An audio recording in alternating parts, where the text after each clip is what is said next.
salute today Grace Amey-Obeng, CEO of FC Group. We salute today Edith Dankwa, CEO of Business and Financial Times.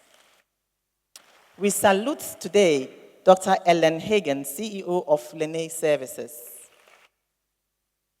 We salute today Jigodi Dosu, CEO of Aryee Group. We salute today Dr. Zanetor Rollins, MP, Korle-Klottey constituency. We salute today Eugenia Techimenson, founder of the Young Educators Foundation. We salute today Pearl Eswamensa, CEO of Phoenix Consult. We salute today Ruka Sanusi of Alden's Business Consult. Ladies, I present to you your speakers and panel and moderators for today. I think they are great and wonderful ladies who are holding up the flag in their present times. These trailblazers and many more out there, I believe, are the fruits of seeds sown many years ago when Ghana embarked on her gender parity agenda. Today, we see many Ghanaian women rising to the top of their organizations as CEOs, board members, top entrepreneurs, politicians, and many more. A quick look at their career paths will clearly show a similarity of 20 to 25 years of seed sowing, hard work, diligence, and nurturing their skills. Hence, the results we see now. So my big question is, what is next? Where do we Ghanaian women see ourselves in the next 25 years? What actions will make us progress? And which will make us regress? We live in a very, very exciting world. Technology has blossomed beyond what our minds could wrap itself around some time ago. And so we have opportunities. And our opportunities are such that we should ensure that we actually take those opportunities and run with them and create our own opportunities, which would enable us to accomplish much more than we're doing now. I'd like to focus on just two areas where I think it is important for us to focus on as the values that undergird what we want to do. And I want to just talk about excellence and integrity. Excellence, because everything that we need to do has to be done well, has to be done very well. Excellence does not necessarily require the highest IQ. What it requires is an eye for detail and a diligence to make sure that the detail is accomplished. That's what you require. So no matter how medium your IQ is, or even low your IQ is, if you're diligent and you have an eye for detail, you will do whatever you're doing with great excellence. And that will mark you out. You will stand out and you will get more things to do. It will improve your own self-esteem and you'll be able to get on very well. And you create your own brand. Anita is a brand. You can't become an Anita Erskine. Try, but you can't become her. This is because Anita hones her skills all the time. And that also leads to excellence. Honing your skills means learning from what others are doing and deciding that you like what they're doing, but you're going to do yours differently by adding your own personality to it. That also will mark you out as somebody different. We need to dare to be different. We don't always have to do what everybody is doing. And then when it comes to integrity, I know we've heard that word so many times. It's getting a little hackneyed, but believe me, it's a very important place to be if you're a person of integrity. You never have to look over your shoulder to see whether somebody is watching your mistakes. They can watch your mistakes, but the mistakes should be genuine mistakes. There shouldn't be mistakes because you cut corners. And so we need to, if we want to be people of integrity, we need to be authentic. Let's be ourselves, but let's realize that there are values. And let's claim those values for ourselves. And then we need to be transparent. You know, it is good to let people know that your word is your bond. What you say you will do is what you will do. And you don't just drop the measuring line because you need to please somebody else. They will call you a hard woman. That's what Anita says. But you know, it's better to be hard as a person of integrity than to be soft and to be seen as somebody who just compromises every virtue available. And in order to be a person of integrity, decide that you will cultivate a love for integrity. Proud to be a Ghanaian woman today. You know, it's exciting to talk about the glass ceiling, the proverbial glass ceiling, and perhaps share what our perspectives on it. I once heard someone say that she doesn't see a glass ceiling, she sees a mirror, and that when people talk about a glass ceiling, it looks like a mirror to her. To be honest, personally, I don't believe there's a glass ceiling. I think the limitations that any human being, male or female, but most particularly as women, we place on ourselves our own mindsets. We limit what we believe we're capable of. We haven't been blessed any less than any other human being. But when we decide that we're less capable, then we become less capable. So I'm not saying that then when you don't think of a glass ceiling, it makes it easy and hunky-dory. That's not what I'm saying. But I think for me, the first hurdle is to actually eliminate the ceiling and just focus on the work that it takes to get to where you want to be.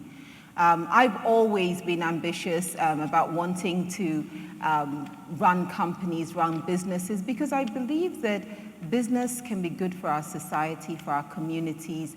Business is what changes the world. Yes, we need policies, yes, we need, good governance, but we need business to actually make things happen. And so if you want to make things happen, you want to change the world, then it's really about being involved in running those businesses that have an impact on the world. So I'm hoping that today we get to talk more about the fact that even though there's no ceiling, for me, there are challenges, and it doesn't happen overnight, but I've just consistently focused on driving a career that says, the next day has to be better than the last. I have to make another step forward, and that there's a much bigger purpose that this all should serve, and so my efforts and my sweat are worth it.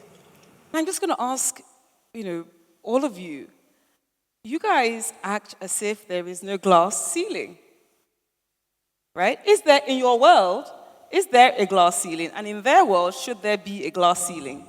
I think I'll ask Patience that. Okay, yeah, sure. Thank you, Ruki. Many people have both conscious and unconscious biases. That one, you can't do anything about it. And I like what my friend Lucy said, that it's their problem, not yours. And to be fair, we all have biases. So yes, in the banking industry, there could be biases. And I have my own biases. I recall, and let me tell you a story. I was on a plane once, and then they announced that the captain was a woman. For the first, 30 seconds, I panicked. And we're flying to over stormy Mauritius. Like Mauritius, South Africa to Mauritius is all sea. And sometimes it gets a bit turbulent. I was like, oh my God, So let me just admit to you that I have, and then I, of course, organized myself, and I was like, look at you that you're supposed to be championing women, So I organized myself and was like, everything is under control, But we all have biases. The important thing and what really matters is demonstrating that you have the capability to do the job. And if you are competent, what I have found out is that people don't deny you of the role because you are a woman. Because everyone wants somebody who will come and deliver. What is the shareholder looking for? All our businesses have shareholders. And they are all looking to optimize their returns, right? And maximize it. So if you can demonstrate that over time, You are the one that can help them maximize their returns. Why would they say they are not going to give it to you because you are a woman? So for me, there may be a ceiling, but as you know, my friend Lucy says, and I share a lot of her ideals, by the way, you know, a lot of the constraints and barriers start in our own minds. So whilst traditionally and culturally, you know, some of these biases exist, if you decide to make those biases the other person's problem and just focus on delivering and showing that you are capable, I think you can break through whatever ceiling there's supposed to be. You're a mother of 2 boys. One is already at university. And how did you cope? I mean, Florence gave us an example of how when she was in SA, and she made the decision to actually come back so that there could be... Patience. Patience, sorry. That they could be together as a family. Tell us about your experience of balancing work and life and family. So I think it's a very relevant question. And what I always told myself is that I'm not superhuman. I can't do it all. So I made use of my support system around me. I used everybody around me to help me. Most of the time, we as women, we think that we have to do it all. We have to carry the kids to school. We can't afford to miss any of their football games or whatever. I'd like for you to indulge us so that each one of you can give us a short summary of how you started, what brought you here, why you even wanted to be where you are today. Mine is rather a different story. I didn't start as an entrepreneur. I started as an employee. I did my national service at the City Savings and Loans Company, which was a non-bank financial institution. And my job after City Savings and Loans was with Gold City. And they used to publish Business in Africa magazine. When I joined the company, I didn't know anything about publishing because my first degree was in business management at the University of Cape Coast. So I was an administrator, and then gradually I started learning. I was moved from that department to marketing, and I did so well. So I became the business development manager at the time. And then 1 year on, we bought Business and Financial Times, which was published by one old man called the late Mr. Hansen. It was very tough during that period because most companies knew only Graphic and Times and one business newspaper called the High Street Journal. I began as an employee and at a point became an owner of a company.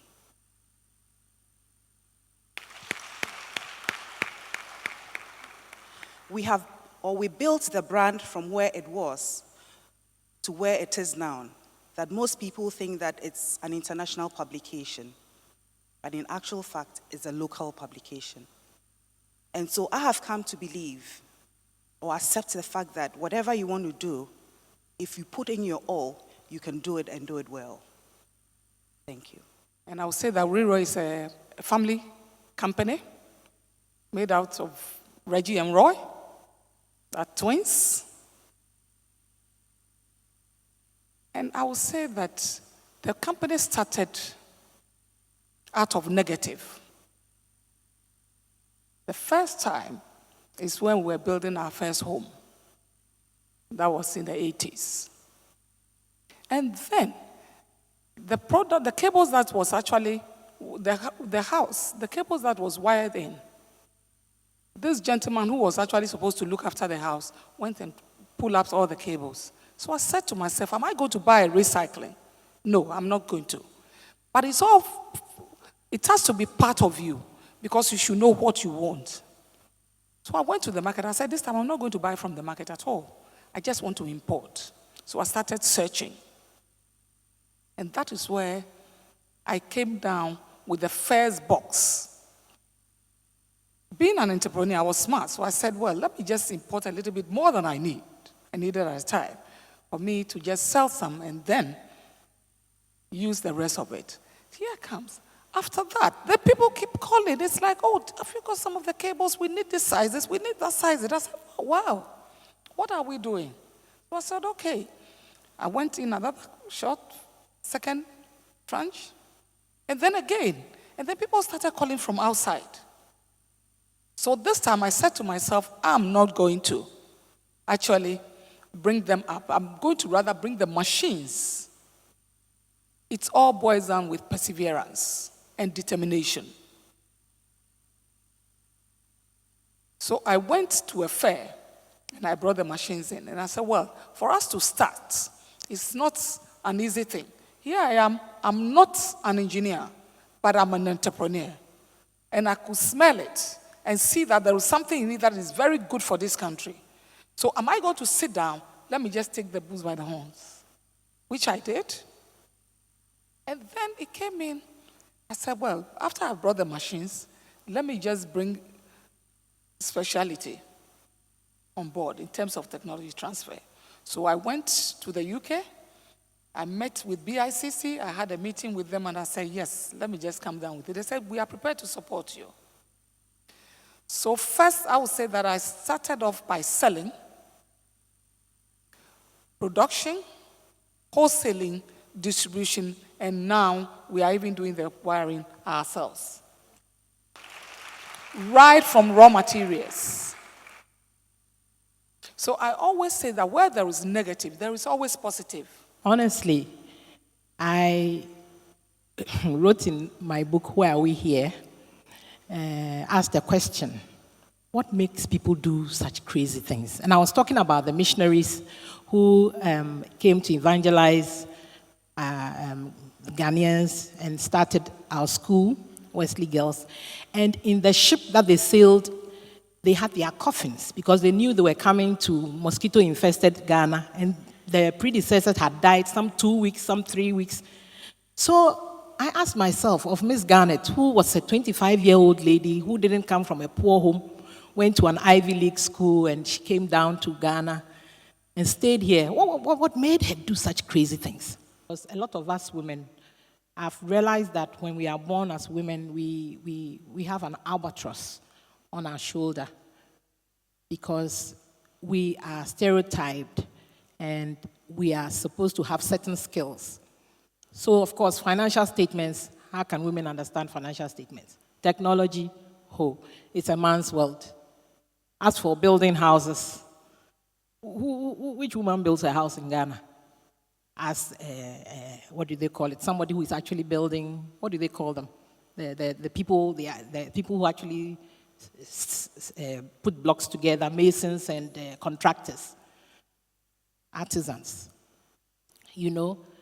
And so I'm thinking that no matter what they say about affirmative actions, whatever we say we are passing, the innate desire to be a president of a country or a head of an institution or an entrepreneur who does crazy things lies in us as women.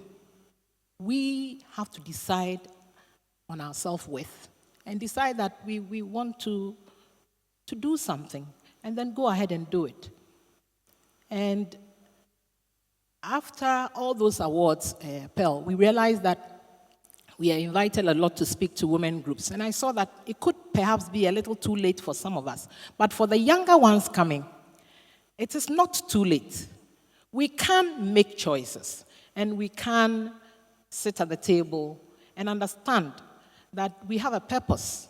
God created us as women for a purpose. So we should be able to define why we are still alive and go ahead with the implementation thereof. Everybody's been to Wesley Girls. I went to Keta Secondary School. I'm a proud Golalian. I was class prefect, girls prefect, led all the associations and did everything that I could because I always want to be in front of everybody. And so I started my business when I took over my mom's salon when I was in secondary school from 3. But I was smart enough to realize that just being a salon and not adding value to yourself would be difficult. So when I finished sixth form and I had the opportunity to go to college in the UK, I just went straight into a beauty school and said, I am not going to go to college abroad and live abroad. I'm going back to Ghana to give of my best. So I came back to Ghana right after school. I came back to Ghana and started my business as a mobile therapist, going from shop to shop, advising women, not to bleach their skins, because that time it was terrible. The Coca-Cola faces and the Fanta bodies, there were so many. And so I started with nothing. I just my bag and my knowledge, and was able to give information, to these women, and they bought into my vision. And so starting a business already, I had a client base, and the confidence was there. So it wasn't difficult for me at all. And I entered into this industry at a stage when it was just hairdressing, some level of plaiting, some weaving. We were stretching our hairs with caustic soda, and traditionally it was all so domestic, business. And I didn't want, what I saw out there was totally different. So I just wanted to replicate same here. And so I started my clinic after, going around for a while. And in no time, the former first lady was coming, the ministers were coming, everybody was coming, the FC. And I was overwhelmed. So I said, okay, let me train some girls to help me. And so I started the training for free. And so that was how the school started. And then I realized I had to give products to people that was important, too expensive. I had to make my own products, because along the line, I was going back and forth training and finally ended up as a medical esthetician. I also learned how to formulate products, and also learned how to formulate products for our skin type and for our climate. And so it wasn't difficult. But I was also smart enough to realize that it will come to a time the generation will be looking at the generation behind me. So when I had the opportunity to educate my children, I sent them all abroad. The first one ended up as a pharmaceutical and cosmetic scientist. He makes all the skincare products. The second one is a molecular biologist. She loves the clinic, and she makes the makeup, all our makeup brand. Locally, we don't import and stamp. We make everything. We have the factories here, and we do everything from scratch. The third one is, she is managing the money, You need someone to count the money when you make it. Because she manages the accountant and the business operator. And now, the 4 grandchildren, they also play with packing things in the factory. So all I'm saying is, it's okay to dream big, but if you don't plan your dream, you may be scattered all over the place. Plan who will succeed you. Plan how they will succeed you, because you need to equip them with the right tools to take over from you.